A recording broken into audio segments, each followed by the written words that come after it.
बिस्मिल्लाहिर्रहमानिर्रहीम। अस्सलाम वालेकुम। How are you students?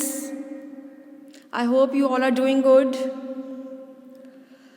Welcome to English lecture of class 6. I hope you all are taking your online classes on daily basis. And I also hope that you all are doing your work.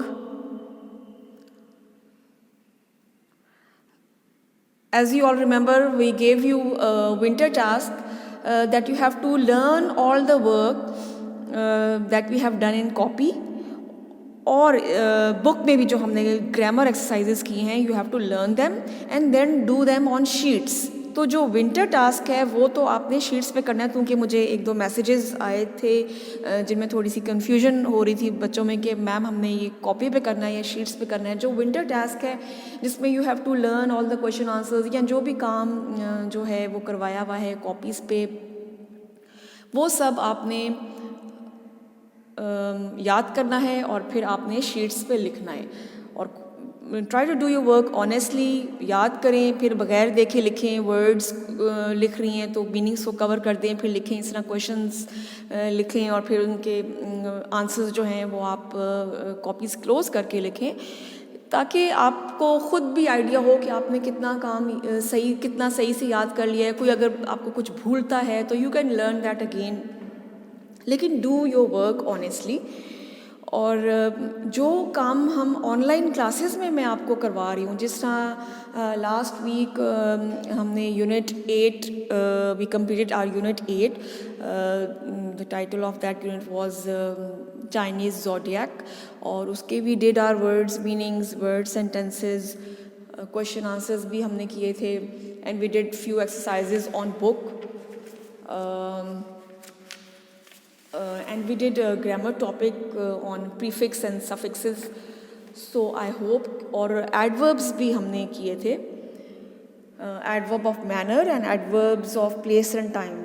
So I hope कि वो आपने सब topic note down किया होगा। तो वो वाला जो टॉपिक है लाइक वर्ड्स मीनिंग्स या word sentences and question answers, वो वाला आपने करना है कॉपी पे। और जो ग्रामर एक्सरसाइजेस थी एडवर्ब की, वो आपने करनी है बुक पे। सफिक्स की भी जो एक्सरसाइज थी पेज 52 पे, फिलिंग द ब्लैंक्स थे, जिसमें just you have to complete the sentences, वो भी बुक की ही थी, वो आपने बुक पे ही करनी है। लेकिन प्रीफिक्स की जो एक्सरसाइजेज थी, जिसमें मैंने लाइक प्रीफिक्स आई एम है और वो आपने उसके साथ कुछ वर्ड्स दिए थे कि आपने इनके प्रीफिक्स ऐड करके आपने नया वर्ड बनाना है, वो you have to do on copy. Columns बना के मैंने आपको कहा था कॉलम्स बना लें, और उसके बाद जो है जैसे है कि आपने add you and prefix you and to the following words, ऊपर आपने मेन जो फर्स्ट लाइन है उस पर ये लिखा, नीचे आपने कॉलम बनाया और फिर आपने वर्ड लिखा सक्सेसफुल, और आगे नेक्स्ट कॉलम में यू विल राइट अनसक्सेसफुल। तो आई होप कि वो जो कन्फ्यूजन थी कि काम शीट्स पे करना है या कॉपी पे करना है, आई होप वो थोड़ी क्लियर हो गई होगी। तो डेफिनेशंस जो थी एडवर्ब्स की या सफिक्स की और प्रीफिक्स की, वो आई टोल्ड यू कि they are already given in your book, ठीक है ना। तो वो you don't need to write them again in your copy, just learn them from your book, but do learn them because definitions are very important and you have to learn these definitions.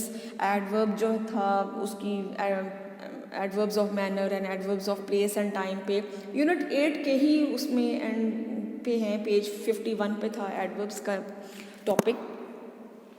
सो आज जो है वो हम पहले क्या करेंगे, today we are going to do one comprehension passage and then we are going to write an essay.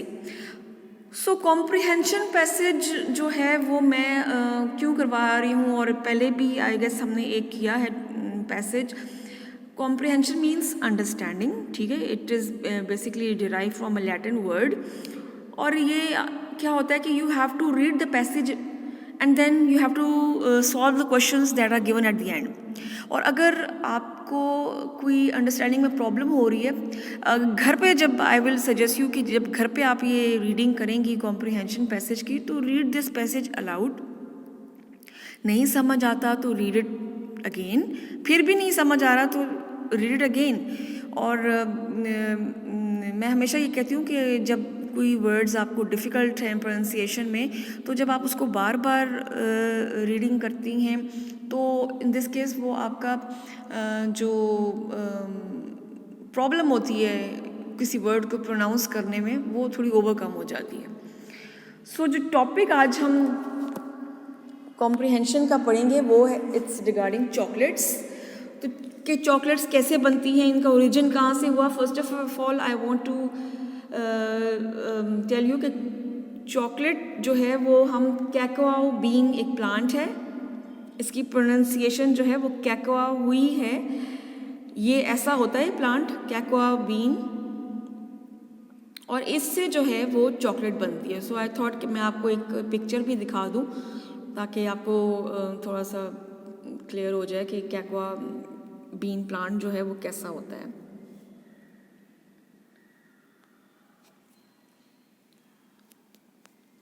One of the most popular foods of all time is chocolate. People nowadays eat chocolate in many different forms. We eat chocolate candy and we drink hot and chocolate drinks. The chocolate we eat today is made from a lot of different ingredients, but the most important ingredient is cacao bean. ये जो है इसकी pronunciation कैकाओ been ही है. एक और होता है cocoa powder जिसको हम कहते हैं, जिसके स्पेलिंग्स हैं COCOA, उसको हम we pronounce it as cocoa, but this word is pronounce as cacao bean. ये प्लांट है जिसकी मैंने पिक्चर ये आपको शो की है. इससे ये बनता है चॉकलेट. और chocolate I hope you all also love chocolates, you all must be fond of chocolates. और जो है हम चॉकलेट्स किस तरह खाते हैं, कैंडीज़ में खाते हैं, टॉफ़ीज़ में खाते हैं, चॉकलेट के ड्रिंक्स पीते हैं, चॉकलेट शेक्स होते हैं, फिर अब चॉकलेट के बिस्किट्स आ गए हैं, चॉकलेट की पेस्ट्रीज़ हैं. इस तरह से चीज़ें हैं जिस पे चॉकलेट जो है वो यूज़ होता है. The story of cacao bean and its long journey to stores and supermarkets all over the world started hundreds of years ago in Mexico. Cacao trees need hot and humid weather, and they originally grew in Yucatan Peninsula. अच्छा, अब ये जो कैकाओ beans हैं ये mostly जो है गर्म जगहों पे और जहाँ पे हब्स होती है वहाँ पर इसका जो प्लांट है वो उगता है.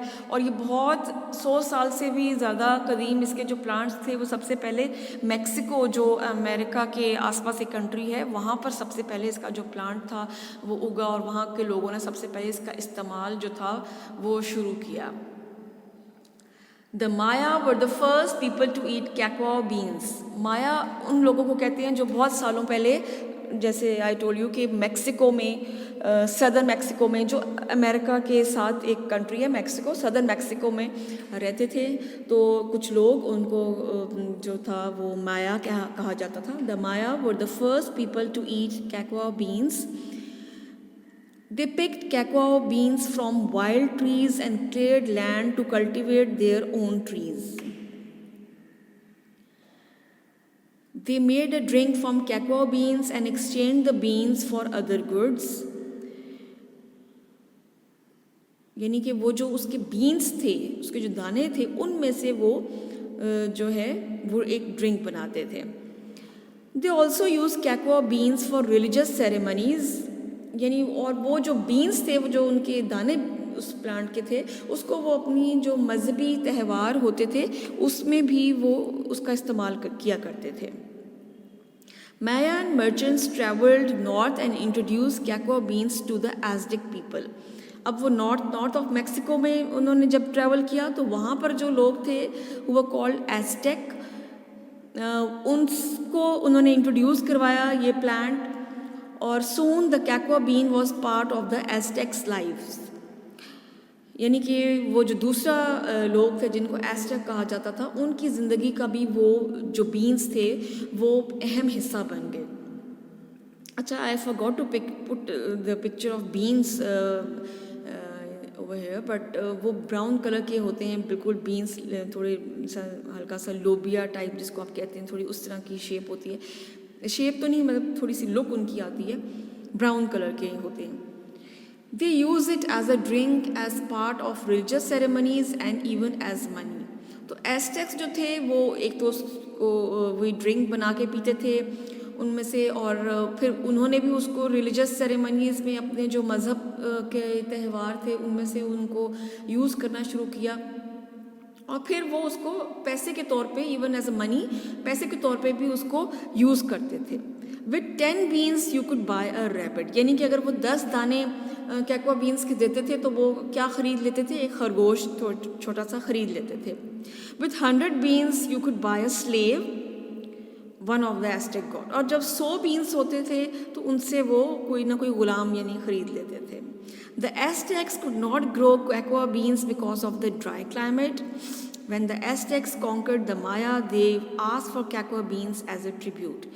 तो जब इन लोगों ने जब दूसरा जो लोग थे उनको जब कॉन्कर कर लिया, फतह कर लिया, तो फिर उन्होंने अपने ट्रिब्यूट के लिए जो था कैकवा बीन्स मांगे थे। If you are having any problem, you can read this passage again, और मैं भी आपके साथ अभी टाइम हुआ तो मैं दोबारा रिपीट करती हूँ। कुछ वर्ड्स इसमें से डिफ़िकल्ट हैं, कुछ वर्ड्स प्रोनाउंसिएशन में डिफ़िकल्ट होते हैं बिकॉज़ वो तो आप उनको गूगल पे भी उसकी प्रोनाउंसिएशन चेक करती हैं। अब ये जैसा मुझे युकाटैन पेनिनसुला की प्रोनाउंसिएशन नहीं आ रही थी, बट मैंने गूगल से ही इसकी प्रोनाउंसिएशन चेक की कि how are we going to pronounce this word. तो अगर आपको भी कोई वर्ड ऐसा डिफ़िकल्ट लगे या उसको समझ ना आ रहा हो आपको कि इसको मैम ने किस तरह प्रोनाउंस करने को बताया था, तो you can always Google it. So उसके बाद अच्छा, ये सारा पैसेज आपने अपनी कॉपी पे लिखना है विथ जो भी आप एक जो प्रॉपर आप काम करेंगी प्रॉपर पे कॉपी पे इसका you will write the date day और you will give the heading of comprehension passage, और फिर आप जो है ये कंप्लीट पैसेज जो है वो आप लिखेंगी। बेशक आप ब्लू पेन से लिख लें इस पैसेज को, कोई ऐसा मसला नहीं है, और उसके नीचे से ही जस्ट लीव 2 लाइन्स और उसके नीचे से ही आप ये स्टार्ट कर देंगी क्वेश्चन आंसर्स। 5 क्वेश्चन आंसर्स हैं इसके।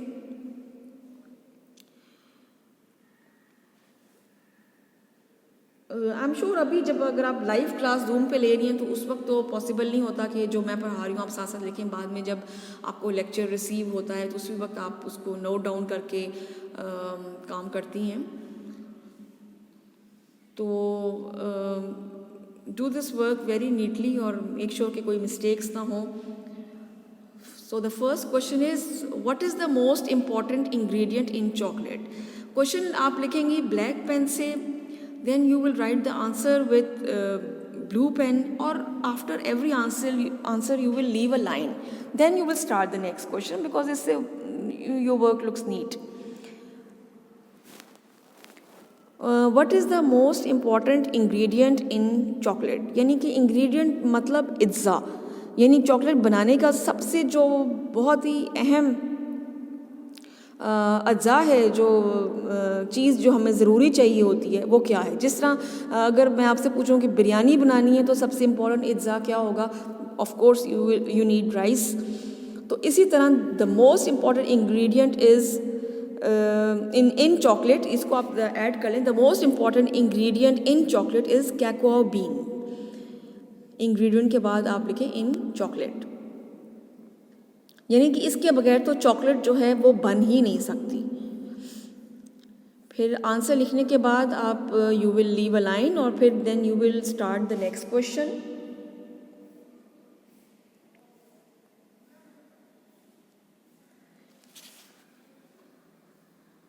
ओके, नेक्स्ट क्वेश्चन है हमारा where did cacao beans originally grow, यानी कि वो सबसे पहले मतलब ये कहाँ से इसका कैकाओ बीन्स का जो प्लांट है वो उगना शुरू हुआ, स्टार्ट कहाँ से हुआ। The cacao beans originally grew in Yucatan Peninsula. अब ये जो मैंने जहाँ से टेक्स्ट लिया है उसमें पेनिनसुला के यही स्पेलिंग्स मेंशन है।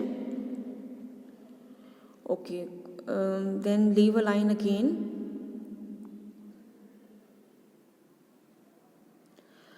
Who were the first people to eat cacao beans? यानी कि कौन से वो लोग थे जिन्होंने सबसे पहले जो है कैक्वा बीन्स का जो इस्तेमाल है वो शुरू किया।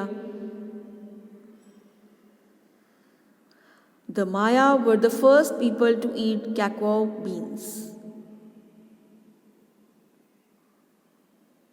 I hope आप ये नोट डाउन कर रही होंगी question answers. There are 5 question answers of this passage. Question number 4, what did the Aztecs use the cacao beans for? यानी कि Aztecs जो थे लोग, उन्होंने इसको किस मकसद के लिए यूज़ किया? The Aztecs used the cacao beans as a drink, as part of religious ceremonies, and also as money. Alright, ये आपका आंसर 4 कंप्लीट हो गया। क्वेश्चन नंबर 5 कि suggest a suitable title for the passage. यानी अगर हमने इस पैराग्राफ को, पैसेज को कोई टाइटल देना हो, हेडिंग देनी हो, तो हम क्या देंगे?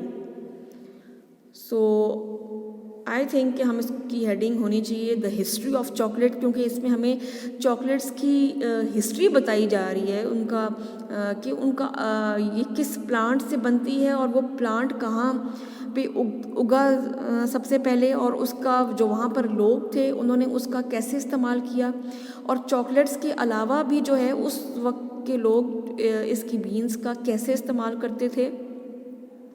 तो हमें इसमें चॉकलेट्स की हिस्ट्री पता चली है। So I think this topic is apt for the passage the history of chocolate. Okay, now we are going to write an essay. ये भी आपने कॉपी पे ही करना है। First do the comprehension passage, उसके क्वेश्चन आंसर्स करेंगे आप, एंड देन उसके बाद you will write this essay my aim in life, यानी कि आपका लाइफ में मकसद क्या है, आप क्या बनना चाहती हैं, आप जो पढ़ाई कर रही हैं आखिर उसका कोई तो मकसद होगा कि आपने आगे बड़े होके क्या बनना है, कौन सा कैरियर चूज़ करना है। बिकॉज़ क्या होता है कि जब हमारे माइंड में कोई एम होता है कि हमने फॉर इंस्टेंस डॉक्टर बनना है, इंजीनियर बनना है, तो हम जो है उसी हिसाब से एक तो सब्जेक्ट्स लेते हैं और उसी हिसाब से फिर हम अपनी पढ़ाई पे फोकस भी करते हैं। फॉर एग्ज़ाम्पल अगर आपका प्लान डॉक्टर बनने का है तो ऑब्वियसली आप बायो पे ज़्यादा इंटरेस्ट लेंगी, बायो को ज़्यादा इम्पोर्टेंस देंगी पढ़ने में, या इंजीनियर का है प्लान बनने का तो आप फिज़िक्स मैथ्स में ज़्यादा इंटरेस्ट लेंगी। कुछ इंटरेस्ट की भी बात होती है कि आपका अपना शौक़ क्या है, आपने क्या बनना है, क्या आपने सोचा। आई एम श्योर अभी आप सारे जो हैं क्लास 6 में आ गए हैं, तो सबके माइंड में कुछ ना कुछ तो ज़रूर होगा कि हम जो पढ़ाई कर रहे हैं हमने उसका क्या, हमारा एम क्या है, हमारा एम्बिशन क्या है, हमने बड़े होके क्या बनना है। या कोई प्लान होगा कि टीचिंग करनी है, you can teach any subject. अगर टीचिंग लाइन में जाना है तो आपने, अगर इंग्लिश में जाना है तो ऑब्वियसली आप फिर जो स्कूल के बाद है आप वो वाले सब्जेक्ट्स चूज़ करते हैं, उस सब्जेक्ट में फिर आपका एक मास्टर्स होता है और उसके बाद आप टीचिंग लाइन में आती हैं। या अब तो बहुत सारे प्रोफेशंस निकल आए हैं। अगर आपको कंप्यूटर्स में इंटरेस्ट है या तो आपने क्या कंप्यूटर का टीचर बनना है, या आपने कोई ऑफिस में जॉब करनी है, किसी आईटी डिपार्टमेंट में जॉब करनी है कंप्यूटर से रिलेटेड, तो जो भी इंटरेस्ट होता है, जो आपका फेवरेट सब्जेक्ट होता है, ऑब्वियसली आप वही चाहते हैं कि आप वही आगे फर्दर उसको स्टडी करें जो आपको थोड़ा इजी भी लगता हो, ताकि आप अपनी स्टडी आगे उसमें कंटिन्यू करें और उसी सब्जेक्ट में स्पेशलाइज करके आप जो हैं थोड़ा सा एक मकाम बनाएं। तो आई एम श्योर जो आप हैं क्लास 6 में, आई एम श्योर कोई डॉक्टर बनना चाहता होगा, कोई इंजीनियर बनना चाहता होगा, मे बी कोई पायलट भी बनना चाहता हो। मोस्टली पायलट जो है वो लड़कों के ड्रीम होता है कि वो पायलट बनने, बट नाउ डेज़ आपको पता है पाकिस्तान में भी there are many female pilots also these days. तो इसी तरह फिर आगे जाके लेटर ऑन आपको पता चलता है, स्पेशली जब आप स्कूल के बाद कॉलेज में जाते हैं, then you have to make a final decision कि आपने जो आपने बनना होता है उसी के अकॉर्डिंगली आप फिर अपने सब्जेक्ट्स जो हैं वो चूज़ करते हैं, और जो आप बनना चाह रहे हैं उसमें आपकी नीयत क्या है, उसमें आपका प्लान क्या है कि ये बन के मेरा क्या मैं क्या करूँगी। सिर्फ पैसे कमाना ही मकसद नहीं होता, अदर देन दैट कि आप इससे ह्यूमैनिटी की कैसे हेल्प कर सकते हैं, या और आप अपनी लाइफ में कैसे सुधार ला सकते हैं। बीच में ये चीज़ें भी होती हैं, इट्स नॉट ओनली कि आपने you have to earn money, पैसे लेना है, some it's your passion also you. So मैंने जो ये ऐसे जो थोड़ा सा लिया है, इट्स रिगार्डिंग कि आप मोस्टली जो कि मैं बच्चों से जब भी पूछती हूँ, स्पेशली गर्ल्स, वो यही कहती हैं कि हमने we want to become a doctor. तो ये उस लिहाज से ही ऐसे मैंने लिया है। तो let us right this down. Every individual has different AIIMS, यानी कि हर जो बंदा होता है उसका एक डिफरेंट, कोई अपना मुख्तलिफ़ किस्म का उसका एम होता है, उसका एक मिशन होता है, या उसका इरादा होता है। While some people aspire to become lawyer, some want to become a doctor. Lawyer भी बहुत से लड़कियां जो हैं ये प्रोफेशन भी चूज़, यानी कि वकील बनना, ये भी बहुत से लड़कियाँ भी हैं। सम एम, इसको काइंडली आप सम एम कर लें। Some aim to become an actor based on their favourite actor, while some might be influence to become a teacher. बहुत से बच्चे जो हैं उनका मीडिया में जाने का प्लान होता है कि वो एक्टर बने, या आजकल ये फील्ड जर्नलिज़म की भी, मास कम्युनिकेशन की भी बहुत इन है कि मीडिया पे आप ऑफ द कैमरा की बैक पे आप काम करते हैं, या फिर टीचर बनना चाहते हैं। तो ये फर्स्ट पैराग्राफ आप लिखेंगी। उसके बाद ये आपका नेक्स्ट पैराग्राफ है, paragraph number 2। People adopt their aims according to their surroundings. We should be very cautious when deciding our aim. Some goals are reasonable while some mislead you. यानी कि हमें बहुत एहतियात से, बहुत सोचो समझ के बाद हमें अपना जो प्रोफेशन है वो डिसाइड करना चाहिए। ऐसा प्रोफेशन भी ना हो जिसमें कोई हमारी इज़्ज़त ना हो, या जो जिसमें रोज़ी रोटी पूरी ना हो सके। A person may face obstacles and challenges, but she should not give up. यानी कि बहुत से मसाइल तो आते हैं, प्रॉब्लम्स आती हैं, बेशक आप ऑब्स्टिकल्स ना लिखिए, खाली चैलेंजेस लिख लिए। यानी कि कंपटीशन टफ होता है, मेरिट की बात होती है, एडमिशन अच्छे कॉलेज में मिलना ना मिलना, प्रॉब्लम्स होती हैं, बट गिव अप नहीं करना चाहिए, but try till they reach success. और उस वक्त तक कोशिश करते रहना चाहिए जब तक कि आपको कामयाबी हासिल ना हो। Then this is your third paragraph. यहाँ से आप थर्ड पैराग्राफ स्टार्ट करेंगी, और उसी तरह जब आप ऐसे करेंगी तो ये नहीं कि आप कॉम्प्रिहेंशन पैसेज के नीचे से स्टार्ट कर देंगी कॉपी पे, no, start it from a new page. Proper आप डेट लिखेंगी, और ऊपर फर्स्ट लाइन में you will give the heading of essay, फिर सेकेंड लाइन में write my aim in life, and this is your third paragraph. My aim in life is to become a doctor and provide free checkups for those who can not afford them. Mostly जो doctors का mission होता है वो यही होता है कि हम डॉक्टर बने और गरीबों की मदद करें, उनकी हेल्प करें। वो लोग जिनके पास पैसा नहीं है, बिल्कुल भी अफोर्ड नहीं कर सकते कि उनका कोई घर में कोई बीमार है, कोई बच्चा बीमार है, और वो डॉक्टर के पास जाएं, उसको पहले डॉक्टर की फ़ीस दें, फिर टेस्ट करवाएं, उसकी फ़ीस दें, और फिर दवाइयों की फ़ीस दें। तो मोस्टली डॉक्टर्स जो हैं, बहुत से ऐसे डॉक्टर्स आपने देखे होंगे जो गरीबों का फ्री इलाज करते हैं। I know it's a tough purpose, but to make it happen, I need to work hard to attain success. और डॉक्टर बनना कोई आसान काम नहीं है। डॉक्टर बनना जो है उसके लिए पढ़ाई बहुत ज़्यादा है, और पढ़ाई भी ये नहीं कि 6-8 घंटे की पढ़ाई है। 18 से 20 घंटे की पढ़ाई होती है, फिर जाके डॉक्टर बनना पड़ता है। और उसके लिए सबसे पहले तो आपको मैट्रिक में, एफएससी में आपके मार्क्स बहुत अच्छे आने चाहिए, सो दैट मेरिट पे आपको एडमिशन मिले किसी अच्छे इंस्टीट्यूट में। जब एडमिशन मिलता है तो फिर जो है उसका ज़्यादा फ़ायदा होता है। और इसके लिए जैसे फिर एफएससी के बाद 5 इयर्स की पढ़ाई है मेडिकल की, फिर उसके बाद 1 ईयर की आपकी हाउस जॉब होती है। देन आपको again to be a successful doctor आपको मज़ीद पढ़ना पड़ता है, कोर्सेज़ करने पड़ते हैं, और फिर जाके जो है आप एक सक्सेसफुल फिजिशियन या डॉक्टर बनते हैं और नाम आपका होता है। My most significant achievement as a doctor is to build a free medical facility at the village to provide free medical schemes to villages। और फिर ये कि आपका एम ये है कि आप डॉक्टर बने और फिर अपने गांव में जो है वो ऐसा कोई मेडिकल फैसिलिटी दें जहाँ पे इदारा बनाएं जहाँ पे गरीबों का फ्री इलाज होता हो। ओके, फिर ये है हमारा 4th पैराग्राफ, द लाइफ। यहाँ पे आपने सेंटेंस द से स्टार्ट करना है। The life of doctor is very noble, यानी कि ये बहुत रिस्पेक्टेबल प्रोफेशन है। डॉक्टर्स की हमारे मुल्क में, हमारे माशरे में, सोसाइटी में बहुत इज़्ज़त होती है, बहुत उनको इज़्ज़त की निगाह से देखा जाता है।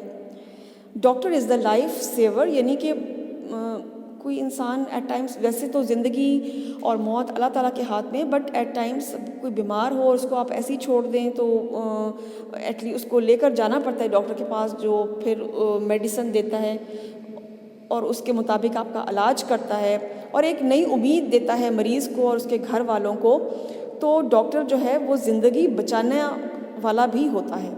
Doctors give hopes to the people कर लें, यानी कि वो एक नई उम्मीद, नई उमंग देता है अपने मरीज़ों को। My country needs more and more specialist in medical science. हमारे यहाँ स्पेशली गाँव में जो है वो डॉक्टर्स की थोड़ी कमी है, गाँव में इतने डॉक्टर्स नहीं हैं, इसलिए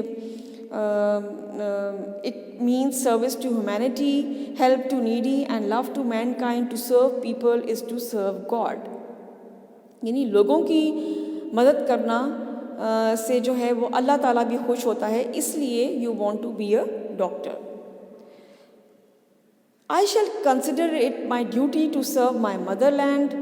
आई shall start practice in my city if I become, यहाँ पे बिकम कर लें, if I become a doctor the treatment will be free for the needy persons, यानी कि अगर मैं डॉक्टर बनूँगा तो मैं जो हूँ वो अपने ही मुल्क में रह के गरीबों का इलाज करूँगा। बहुत से डॉक्टर्स आपको पता है पाकिस्तान में पढ़ते हैं, जो अच्छे डॉक्टर्स हैं वो बाहर चले जाते हैं so that they earn more और उन ज़्यादा पैसे कमाएं, but your mission will be to stay in Pakistan and help the poor. I will educate the people about hygiene and cleanliness, क्योंकि आपको पता है गांव में लोगों को इतनी अवेयरनेस नहीं है सफाई के बारे में। सो जो डॉक्टर्स होती हैं, नर्सेज होती हैं या हेल्थ वर्कर्स होती हैं, इनका काम यही होता है कि वो जाके लोगों को बताएं सफाई के बारे में कि कैसे उनको अपना घर भी और अपना आप साफ़ रखना है, अपने हाथ धोने हैं। Now I am in school and planning to take biology in college. There is greater need of health care in rural areas, RURAL, इसको आप रूरल कर लें, RURAL areas। As a doctor I shall follow this motto of service before self। तो ये जो था ये हमारा ऐसे था on what you want to be when you my aim in life, कि आपका मकसद क्या है। आपका मकसद है डॉक्टर बनना और आगे गरीबों की हेल्प करना, उनको फ्री इलाज मुहैया करना, इलाज की सहूलतें मुहैया करना, स्पेशली रूरल एरियाज़ में, गांव में जहाँ पर इतनी अवेयरनेस भी नहीं है। अच्छा, आपकी होम असाइनमेंट ये है कि note down the comprehension passage and do question answers in copy. ये जो कॉम्प्रिहेंशन मैंने चॉकलेट वाली आपको लिखवाई है ये आपने कॉपी पे करनी है और उसके क्वेश्चन आंसर्स भी आपने कॉपी पे नोट डाउन करने हैं। फिर do the essay my aim in life in copy, okay, ये भी आपने कॉपी पे करना है। फिर जो लास्ट में आपको अभी होमवर्क दे रही हूँ, जो नेक्स्ट स्लाइड पे मैं शो करती हूँ आपको, do this comprehension passage shown in the next slide on sheet. जो नेक्स्ट अभी मैं आपको कॉम्प्रिहेंशन पैसेज शो करने वाली हूँ। ये the man and his camel, ये वाली आपने कॉपी पे नहीं करनी, शीट्स पे करनी है। जिन शीटों पे आप विंटर टास्क कर रही हैं उसी पे आपने ये करनी है। ये आपका एक तरह से इसको विंटर टास्क कह लें कि मतलब आपकी प्रैक्टिस हो जाए कि आप खुद से कैसे करेंगी। तो ये उसके लिए है। मैं ये रीड कर देती हूँ। Let me read this. Once there was a man who had a greedy camel. Greedy means लालची, ऊँट था उसका। One cold night the man went to sleep in his tent. He heard a noise. He got up to see what was making the noise. He saw his camel at the entrance of the tent. उससे आवाज़ आई तो उसने देखा कि मैं शोर कहाँ से आ रहा है, और वो जब गया तो कैमल जो था उसके टेंट के बाहर ही बैठा हुआ था। Master said the camel, it is very cold outside. May I put my head inside your tent? You have a warm fire in there. तो कैमल ने अपने मास्टर से पूछा कि आज बहुत ठंड है, क्या मैं अपना सर जो हूँ आपके टेंट के अंदर रख सकता हूँ? आपके टेंट के अंदर तो जो है आग भी जल रही है और गर्म भी है। The man answered, you have a coat of fur to keep you warm. Oh well, put your head inside. A little later the camel said, Master, the rest of me is cold. May I bring my front legs inside? कुछ देर बाद उसी camel ने पूछा कि क्या मैं अपनी टांगें जो हूँ वो टेंट के अंदर ला सकता हूँ। The man wanted to sleep so he agreed. वो आदमी जो था वो मान गया। He moved over so there was room for the camel's front legs. The camel was happy but not for long. Master, my back legs are cold. Please move into the corner so that I can get them in. थोड़ी देर बाद जो था वो camel ने दोबारा पूछा कि master, मुझे बहुत सर्दी लग रही है, क्या मैं अपनी जो बैक वाली लेग्स हैं वो भी मैं बैक लेग्स भी अंदर ला सकता हूँ? The man moved and the camel came in. Now there was no room in the tent at all. तो जब कैमल टेंट के अंदर आ गया तो बिल्कुल भी कोई जगह नहीं बची। Master, there isn't any room in the tent. I cannot turn, said the greedy camel. उसने कहा अब तो रूम में कोई जगह नहीं बची और मैं तो बिल्कुल करवट ही नहीं ले सकता, साइड नहीं बदल सकता। There isn't enough room for both of us. I am bigger than you are. I think you should go outside. तो कहा कि अब यहाँ पे जगह नहीं है। तो कैमल ने अपने मास्टर को कहा कि आप जो हैं अब बाहर चले जाएं। The man sat up and looked at his camel. I knew this would happen. Why did I let you in? He said as the camel pushed him into the cold. तो वो जो था आदमी उठ गया और उसने बोला कि मुझे पता था यही होगा, और कैमल ने उसको धक्का दे दिया और सर्दी में फेंक दिया। सो ये जो हैं ये क्वेश्चन आंसर्स हैं। बहुत कोई इस तरह लंबे क्वेश्चन आंसर्स नहीं हैं, बहुत इजी हैं। ये काम आपने शीट्स पे करना है। जहाँ पे आप विंटर वेकेशंस का काम कर रही हैं उसमें ही आपने ये काम भी करना है। सर्कल द राइट वर्ड, और ये आपके इसमें मतलब द कैमल वॉज हंग्री या ग्रीडी, जो भी वर्ड है ये आप खुद करना है, ठीक है। अगर आपको पैराग्राफ समझ नहीं आ रहा, रीड इट अगेन। नहीं आ रहा देन रीड इट, ठीक है ना। The man lived in a tent या house. In the tent there was a cold warm या fire. The camel wanted to go out to come in. Circle the correct answer, ठीक है। The camel was bigger than smaller than his master. Someone who is greedy always never has enough.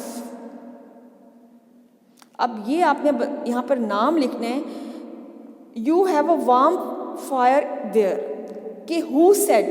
Question है who said. अब आपने बताना है कि ये किसने बोला था। अगर ये बात कैमल ने बोली थी तो you will write camel here, और अगर ये बात उसने मास्टर ने बोली थी तो you will write master in the blank. You may put your head inside. Please move into the corner.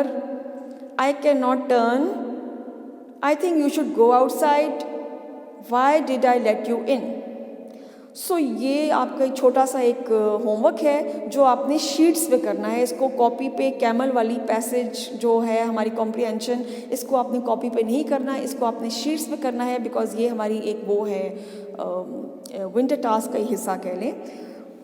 तो चिल्ड्रन, आई होप आपको आज का लेक्चर जो है वो क्लियर हो गया होगा और आपको समझ भी आया होगा और आपने इन्जॉय भी किया होगा, बिकॉज ये कॉम्प्रीहेंशन पैसेजेस जो थे स्पेशली चॉकलेट वाला, वो it was very interesting as well as informative. आपको इंफॉर्मेटिव इन द सेंस कि हमें आपको पता नहीं होगा कि चॉकलेट्स जो हैं वे did they grow and where did the origin from, कहाँ के लोगों ने इसको पहले खाना शुरू किया, किस वे में। सो थोड़ा सा इंफॉर्मेटिव भी था and this is interesting story, a funny story Indeed in you can say. तो इसके जो हैं बहुत सिंपल से MCQs ही हैं, like you have to circle the correct option, और सेकंड में भी आपने सिर्फ ये बताना है कि डायलॉग जो है पैसेज में किसने बोला है। अगर कैमल ने बोला है तो आप कैमल लिखेंगी, और अगर मास्टर ने बोला है तो you will right master. Okay, thank you so much.